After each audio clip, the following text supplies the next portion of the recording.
quelques mots sur un dossier qu'on appelle dans le jargon ici le Safe Harbor, qui concerne toute la législation européenne en matière de protection des données personnelles et notamment de transfert des données personnelles vers un pays tiers et en particulier, ce qui est le plus important aujourd'hui et qui est à l'agenda, de transfert de nos données personnelles vers les États-Unis. Dans une décision de 2000, nous avons adopté Safe Harbor en considérant que les États-Unis assuraient un niveau adéquat de protection des données à caractère personnel lorsqu'elles étaient transférées. Et donc que la Commission européenne a autorisé le transfert de ces données depuis l'Union européenne vers les USA. Sans entrer trop dans les détails, sans rappeler précisément les révélations de l'affaire Snowden, qui a démontré en tous les cas, c'est bien à retenir, les failles dans le système du Safe Harbor, nous avons décidé de retravailler évidemment ce dossier quant à la protection, la sécurité à apporter aux citoyens européens dans le transfert de leurs données.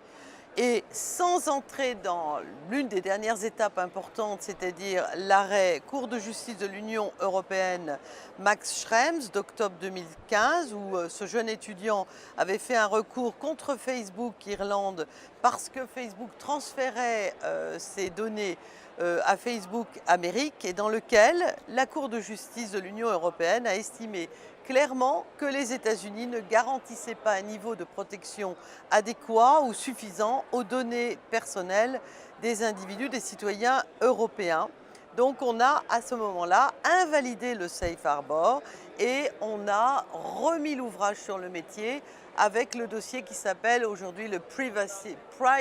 Shield, c'est-à-dire le bouclier des données personnelles privées.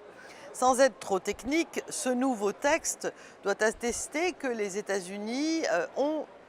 cette fois un bon niveau de protection des données à caractère personnel lorsqu'elles seront transférées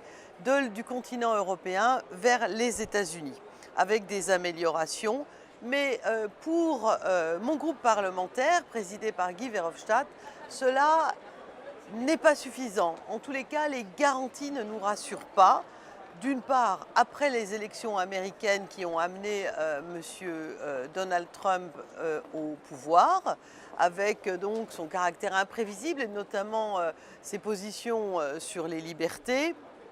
et puis aussi vu à partir de la première évaluation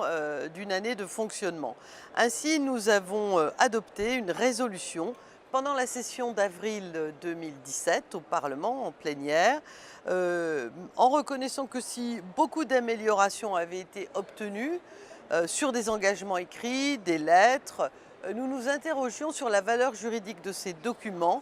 et sur la valeur juridique de ces documents à partir du changement de gouvernement. Et nous considérons qu'il y a encore beaucoup trop de possibilités pour les États membres de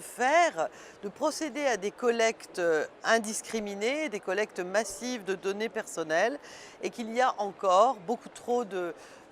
limitations au droit de recours aux États-Unis sur ce qui se passe pour nous, les citoyens européens, en même temps que l'on constate un manque d'indépendance du médiateur et en gros donc une inquiétude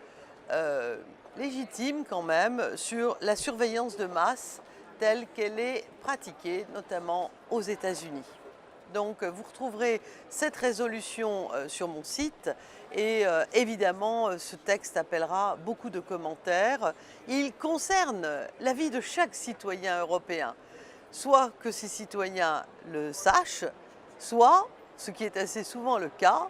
qu'ils ne sachent pas ce que l'on fait de leurs données personnelles.